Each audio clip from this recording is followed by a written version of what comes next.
Hello friends, welcome to my YouTube channel. My name is Harjeet Kaur. आज हम discuss करेंगे 4th और 5th ऑफ अक्टूबर के डेली करंट अफेयर क्वेश्चंस। तो अगर आपको इस पर्टिकुलर लेक्चर की पीडीएफ चाहिए तो उसके लिए आप मेरा टेलीग्राम चैनल भी ज्वाइन कर सकते हो, जिसका लिंक आपको नीचे डिस्क्रिप्शन बॉक्स में मिल जाएगा। तो शुरुआत करते हैं इम्पोर्टेंट डेज से। सबसे पहले बात करेंगे 4th ऑफ अक्टूबर की। 4th ऑफ अक्टूबर को आता है वर्ल्ड एनिमल वेलफेयर डे। कौन सा है? World animal welfare day. कब आता है? 4th ऑफ अक्टूबर को। और इस साल का थीम क्या है? थीम है the world is their home too. The world is their home too. अगर हमारा घर है ये वर्ल्ड, तो एनिमल्स का भी ये घर है, तो उनको भी रहने का पूरा अधिकार है यहाँ पे, right. The world is their home too इस साल का थीम है। फिर नेक्स्ट एक वीक आता है। 4th ऑफ अक्टूबर से इसकी शुरुआत होती है और 10th ऑफ अक्टूबर तक ये चलता है। नाम क्या है? World space week. नाम क्या है? World space week. और वर्ल्ड स्पेस वीक का थीम है space and climate change, right. तो स्पेस वीक है, स्पेस वीक का थीम क्या है? उसमें भी वर्ल्ड स्पेस आ रहा है, space and climate change. Simple सा इसका थीम है। अब वर्ल्ड स्पेस वीक हम क्यों सेलिब्रेट करते हैं? क्योंकि 4th ऑफ अक्टूबर को सोवियत यूनियन रशिया ने पहला ह्यूमन मेड अर्थ सैटेलाइट जो था वो लॉन्च किया था, जिसका नाम था स्पुतनिक 1। कब लॉन्च करा था? 4th ऑफ अक्टूबर को। तो 4th ऑफ अक्टूबर से इसकी शुरुआत हो जाती है। और 10 अक्टूबर को आउटर स्पेस ट्रीटी साइन हुई थी, 10 अक्टूबर 1967 के अंदर। 4th अक्टूबर 1957 में पहला human made earth satellite launch किया था स्पुतनिक 1। और 10 अक्टूबर को हमने साइन करी थी आउटर स्पेस ट्रीटी 1967 के अंदर। ईयर्स दोनों के अलग अलग है, राइट। तो वर्ल्ड स्पेस वीक कब से कब तक होता है? 4th से लेकर 10 अक्टूबर तक आता है वर्ल्ड स्पेस वीक। उसके बाद एक और वीक है 2 अक्टूबर से लेकर 8 अक्टूबर तक। 2nd से शुरू होता है, 8 अक्टूबर तक ये चलता है। नाम क्या है? National wildlife week. ये नेशनल वाइल्ड लाइफ वीक है, राइट। 2nd से लेकर 8th ऑफ अक्टूबर तक। और इसका थीम क्या है? इसका थीम है वाइल्ड लाइफ कंजर्वेशन थ्रू को existence. Wild life conservation through को एग्जिस्टेंस इसका थीम है, राइट। नेक्स्ट आता है 5th of October. 5th of October को आता है वर्ल्ड टीचर्स डे, राइट। यहाँ पे ये वर्ल्ड टीचर्स डे है, नेशनल नहीं है, ये वर्ल्ड टीचर्स डे है। और इसका थीम क्या है? थीम है valuing teachers voice towards new social contract for education. तो ये इसका थीम है, राइट। नेक्स्ट हम चलते हैं क्वेश्चंस पे। फर्स्ट क्वेश्चन है 25th Lal Bahadur Shastri national award for excellence 2024 presented to.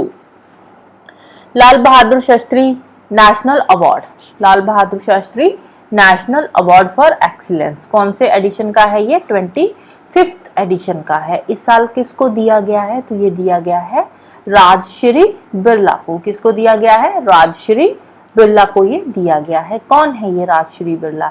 ये एक सोशल वर्कर है, फिलैंथ्रोपिस्ट है। कौन है? फिलैंथ्रोपिस्ट है।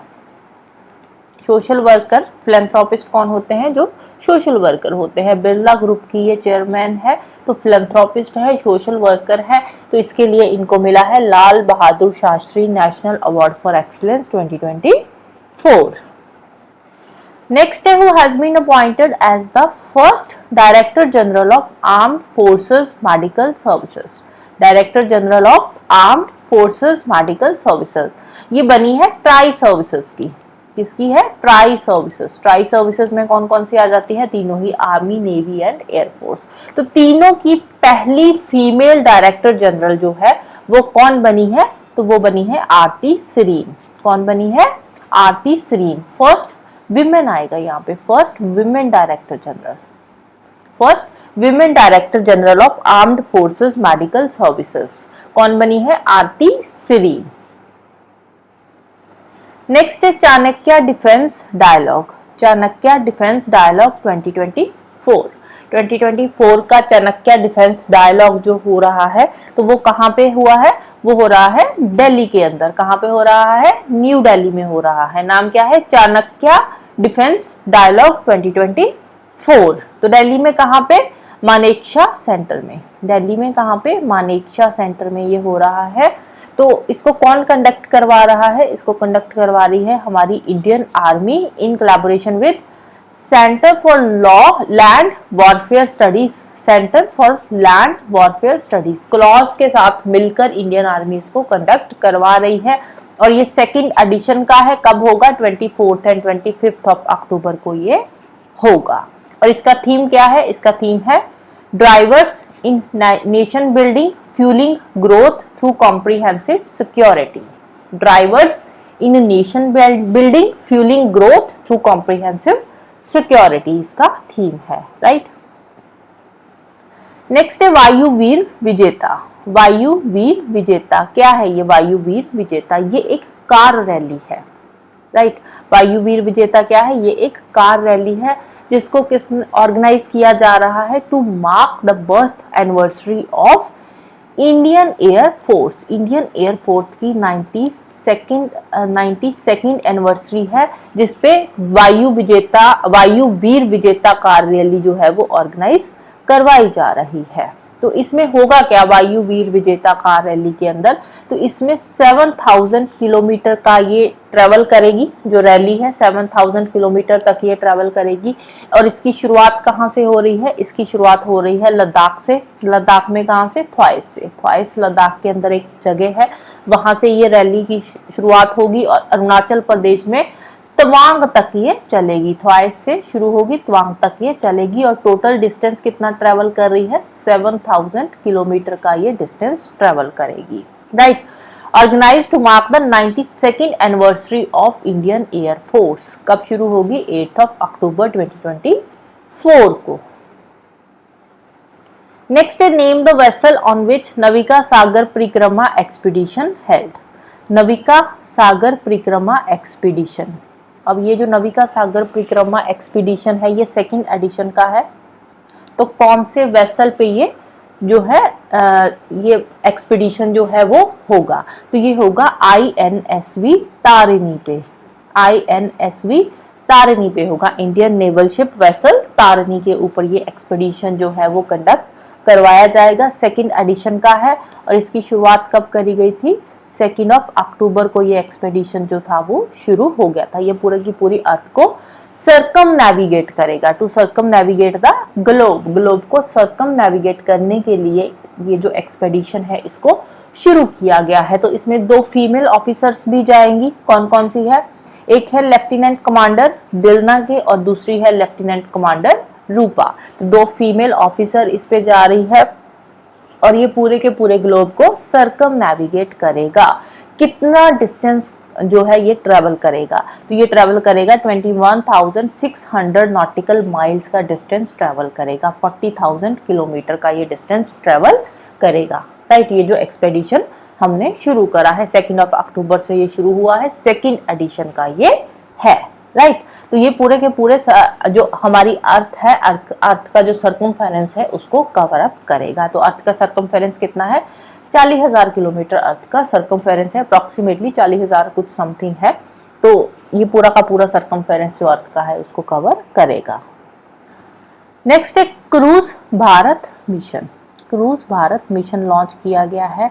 तो ये जो मिशन लॉन्च किया गया है ये किस लिए लॉन्च किया गया है? ये क्रूज टूरिज्म के लिए है। किसके लिए है? क्रूज टूरिज्म को प्रमोट करने के लिए क्रूज भारत मिशन जो है वो लॉन्च किया गया है। कहाँ से लॉन्च किया गया है? तो इसको मुंबई पोर्ट से लॉन्च किया गया है cruise Bharat mission to promote cruise tourism in India. तो इसको 3 फेजेस में इंप्लीमेंट किया जाएगा, राइट। तो इसको कितनी फेजेस में इंप्लीमेंट किया जाएगा? 3 फेजेस में। फर्स्ट फेज की शुरुआत हो चुकी है, 1 ऑफ अक्टूबर से इसकी फर्स्ट फेज की शुरुआत हो गई थी।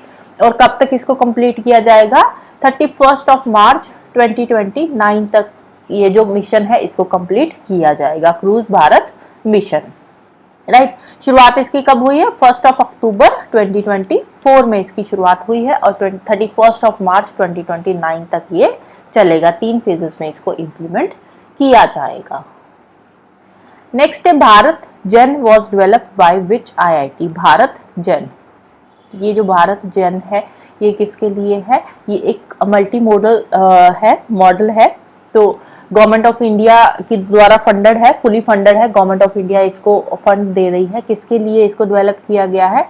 एआई के लिए। इंडिया में एआई को डेवलप करने के लिए भारत जेन जो है डेवलप किया गया है। कौन सी आईआईटी ने इसको डेवलप करा है? आईआईटी बॉम्बे ने इसको डेवलप करा है। किसने डेवलप करा है? आईआईटी बॉम्बे ने। भारत जेन क्या है? ये एक पहला government funded multi model large language model है, right. Government funded multi model large language model initiative है, जो कि किसने डेवलप करा है? आईआईटी बॉम्बे ने डेवलप करा है और इसको लॉन्च किया गया है न्यू दिल्ली के अंदर और 2 साल में ये कंप्लीट हो जाएगा, राइट। कब तक कंप्लीट हो जाएगा? 2 साल में ये कंप्लीट हो जाएगा।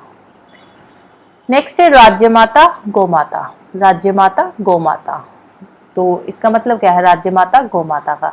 कि जो काऊ है उसको एक राज्य माता का जो टैग है वो दे दिया गया है। किसको? देसी काऊ को। देसी काऊ जो उस स्टेट की वहां की जो काऊ है उसको, देसी काऊ को ये टैग डिक्लेयर किया गया है राज्य माता गौ माता का। तो कौन सी इंडियन स्टेट ने डिक्लेयर करा है? तो ये डिक्लेयर करा है मध्य प्रदेश ने। मध्य प्रदेश ने देसी काऊ को डिक्लेयर करा है, महाराष्ट्र ने देसी काऊ को डिक्लेयर करा है राज्य माता गौ माता, राइट। राज्य माता गौ माता कौन सी स्टेट ने डिक्लेयर करा है देसी काऊ को?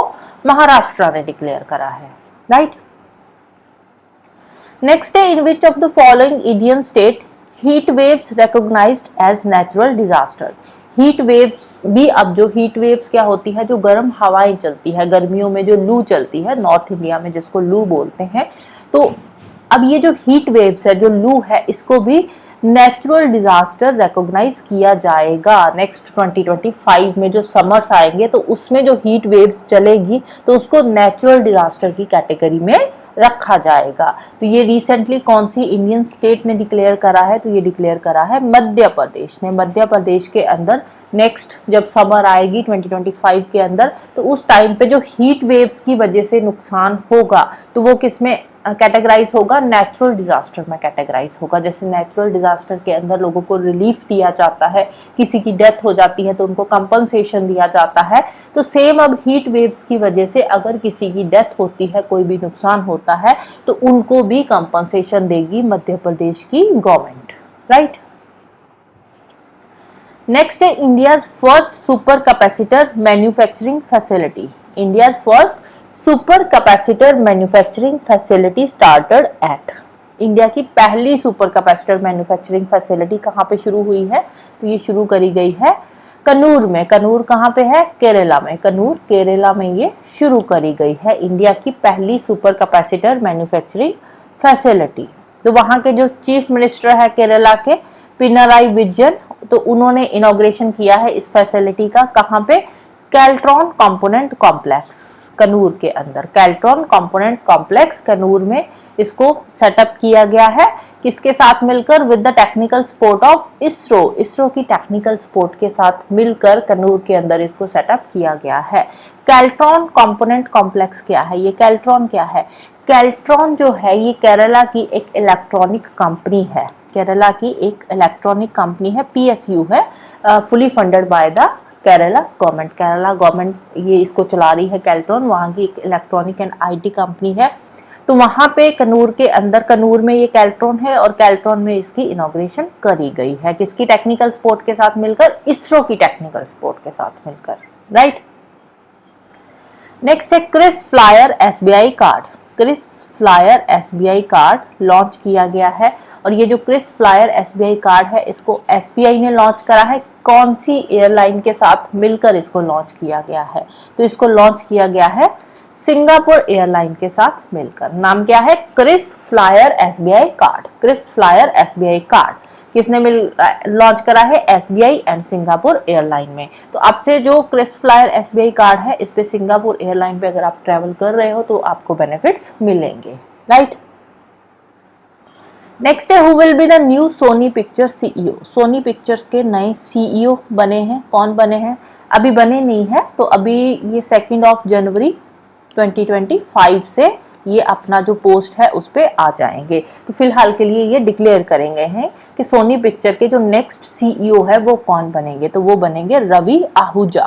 कौन बनने जा रहे हैं? रवि आहूजा। 2 जनवरी 2025 से ये अपनी पोस्ट पे आ जाएंगे। तो तब तक के लिए कौन है? टोनी विंसिक्रा। तब तक के लिए कौन है सोनी पिक्चर के सीईओ? टोनी विंसिक्रा। और इनको रिप्लेस करके आएंगे रवि आहूजा। कब बैठेंगे पोस्ट पे? 2 जनवरी 2025 को। नेक्स्ट है क्लॉडिया शीनबॉम। क्लॉडिया शीनबॉम ये बनी है first female president of which country? Claudia Sheinbaum, नाम याद रखना है, क्लॉडिया शीनबॉम। तो ये पहली फीमेल प्रेसिडेंट बनी है मैक्सिको की। किसकी? मैक्सिको की पहली फीमेल प्रेसिडेंट कौन बनी है? Claudia Sheinbaum. नेक्स्ट है cassowary bird. Cassowary bird is the native to which of the following country? जो कैसोवरी बर्ड है ना, ये वर्ल्ड का मोस्ट डेंजरस बर्ड है। कैसोवरी बर्ड वर्ल्ड का मोस्ट डेंजरस बर्ड है। मोस्ट डेंजरस है ये कैसोवरी, राइट। तो अब ये कौन सी कंट्री का नेटिव है? तो ये है ऑस्ट्रेलिया का। ऑस्ट्रेलिया हो गया, ऑस्ट्रेलिया के साथ ही न्यू गिनी आ जाता है, उसके आसपास के जो आइलैंड्स है, तो वहां का ये नेटिव बर्ड है कैसोवरी बर्ड। तो रिसेंटली इसकी पॉपुलेशन बहुत ज्यादा गिर रही है, बहुत कम हो रही है। तो ऑस्ट्रेलिया के अंदर भी 5000 से कम बर्ड्स रह गए हैं। तो ये धीरे धीरे जो है एक्सटिंक्शन की तरफ बढ़ रहा है ये बर्ड। तो इसी से रिलेटेड न्यूज थी, न्यूज में था, तो इसके बारे में आपको पता होना चाहिए कैसोवरी बर्ड। तो ये वर्ल्ड का मोस्ट डेंजरस बर्ड है। मोस्ट डेंजरस क्यों है? क्योंकि इसकी बहुत ही पावरफुल लेग्स होती है, शार्प क्लॉज होते हैं, और ये इतनी तेज किक मारता है कि जो सामने अगर कोई अच्छा खासा पर्सन भी खड़ा है ना, कोई बंदा भी खड़ा है 1 क्विंटल का, तो उसको भी बहुत दूर भी ये फेंक देता है, इतनी जोर से ये किक मारता है। तो कहाँ का नेटिव है? North eastern Australia, New Guinea और उसके आसपास के जो आइलैंड्स है। 5000 से भी कम बर्ड्स बचे हैं अब ऑस्ट्रेलिया में। धीरे धीरे ये एक्सटिंक्शन की तरफ बढ़ रहा है। और वर्ल्ड कैसोवरी डे कब आता है? वर्ल्ड कैसोवरी डे आता है 26 सितंबर को, world cassowary day, right. Next है Marburg virus. Marburg virus disease, ये एक वायरल डिजीज है। तो कौन सी कंट्री में रिसेंटली इसने हिट करा है? ये आउटब्रेक हुई है कौन सी कंट्री में? तो ये हुई है रवांडा के अंदर। रवांडा के अंदर एक नई वायरल डिजीज आई है जिसका नाम है मार्बर्ग वायरस, राइट। तो डिजीज का नाम है मार्बर्ग वायरल डिजीज। अब इसमें होता क्या है? इसमें हेमरेज होता है, इंटरनल हेमरेज होता है। तो इसमें सेम सिम्टम रहते हैं, जैसे फीवर हो गया, बॉडी एक हो रही है, हेडेक है, तो इस तरह के इसके सिम्टम्स रहते हैं। और इसके साथ ही क्या होता है, जो हमारी वेसल्स होती है ना, तो ब्लड वेसल्स अंदर ही वो फट जाती है, हेमरेज होता है, अंदर ही ब्लीडिंग होती है, हमारी बॉडी के अंदर ही ब्लीडिंग होती है, जिसकी वजह से पर्सन की डेथ हो जाती है। बहुत ही फेटल डिजीज है ये मार्बर्ग वायरल डिजीज जो है, राइट। रवांडा कहाँ पे है? रवांडा ये एक अफ्रीका की कंट्री है। ये रहा, छोटी सी कंट्री है रवांडा। तो रवांडा की कैपिटल क्या है? इसकी कैपिटल है किगाली। कैपिटल क्या है इसकी? किगाली। किगाली इसकी कैपिटल है। तो ये रवांडा है छोटा सा, इसके नीचे आ जाता है ब्रूंडई, ऊपर आता है युगांडा, इस साइड आ गया तंजानिया। तो कौन कौन सी कंट्री है? ऊपर युगांडा, ब्रूंडई, तंजानिया, और यहाँ पे आ जाता है democratic Republic of Congo, right. तो कितनी कंट्रीज है? युगांडा हो गया, ब्रूंडई और तंजानिया और democratic Republic of Congo. Total 4 countries है जिसके साथ ये बॉर्डर शेयर करता है रवांडा। कैपिटल क्या है? Kigali, right. So that's all for today. Hope you like this video. Thank you, bye bye and have a nice day.